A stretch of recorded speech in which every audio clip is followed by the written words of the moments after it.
welcome to Practical Magic, part 2 of our Intro to Tarot. Still working on the major arcana.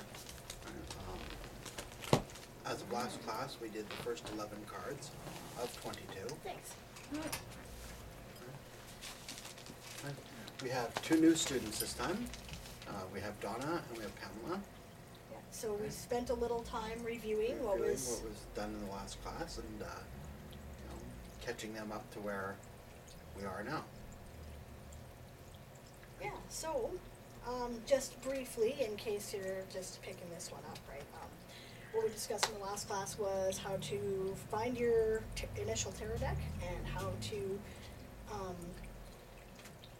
don't know what the basic meanings of the first 11 cards in Major Arcana were, and the difference between the Major Arcana and the Minor Arcana, which we actually didn't cover in the review here, so I should probably do it.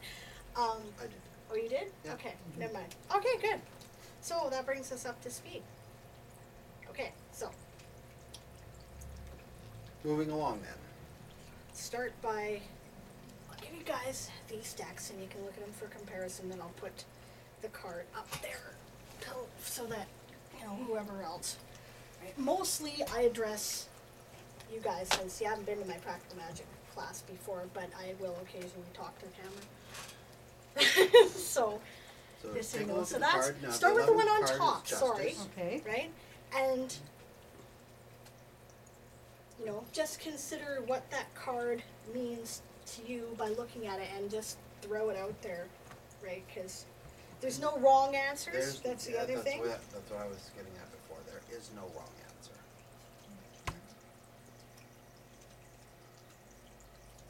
Justice represents things in the balance, lives in the balance, and judgments in the balance. Plus there's also, with the card I see, there's defending, and there's also punishment involved with the sword. Nice. No, go ahead. No, sorry, I didn't mean to interrupt you. Yeah.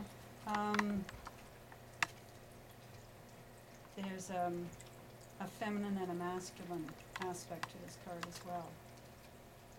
That's about it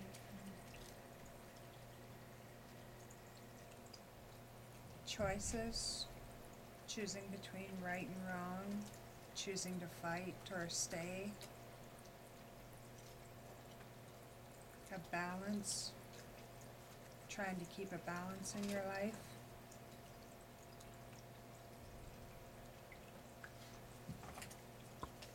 Yeah.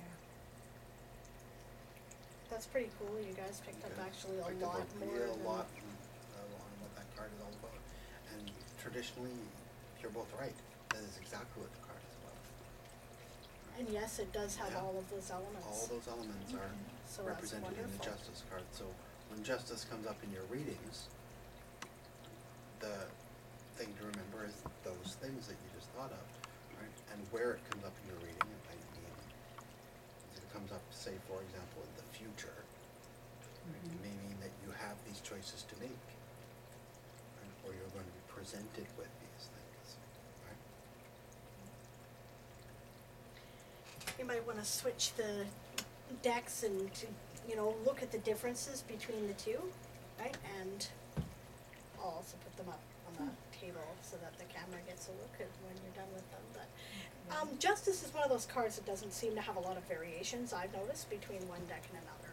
It tends to be Yeah, a it tends to pretty be fairly standard form. constant, actually.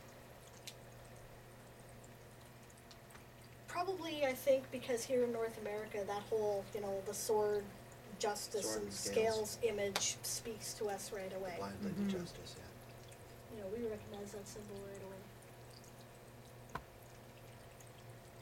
Actually, I have another picture up here on the altar thing that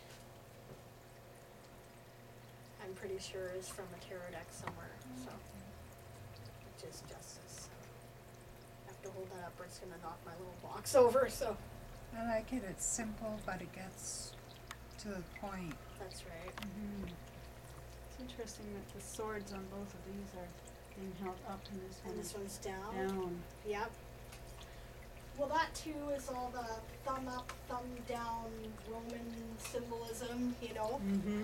Right? So that's an interesting point, right? Reversed, it slightly changes the meaning, right? It suggests that you're having, I say, it's not necessarily an opposite when you have a Right. reversed card, Mhm. but it does mean you're struggling with it, right? Okay. So You're having maybe, some sort of issue with that particular thing, right? So when you lay the cards down, some are going to be reversed and some Yes. are going. Okay, so when Well, you're doing a reading. for the When most you part, shuffle your card, yes. Yeah. you take your cards, you separate them into two piles, and you shuffle them, right? Mhm. Well, their heads are facing together when you do that, right? Mhm. So half the cards will end up Ah. facing the other way, and then you Okay, shuffle facing them the and other shuffle way. them. I'll just grab those Yeah. cards off the top of, Yeah. unless you wanna switch them over first and see if looking at them upside down says anything different to you just by looking at it, because In some you decks, never they know, do that. right? Yeah, Right, in Okay. some decks, they Kind of the actually do have same. symbolism that can Yeah. only be seen when looking at the card upside down. the secret language of tarot, points out things that are more noticeable when you Mhm. reverse the card. Right, I would say that when it's, to me, when it's upside down, it's something that needs to be righted. The scale is upside down, so the balance is not going, it's going to fall out, basically. The sword is,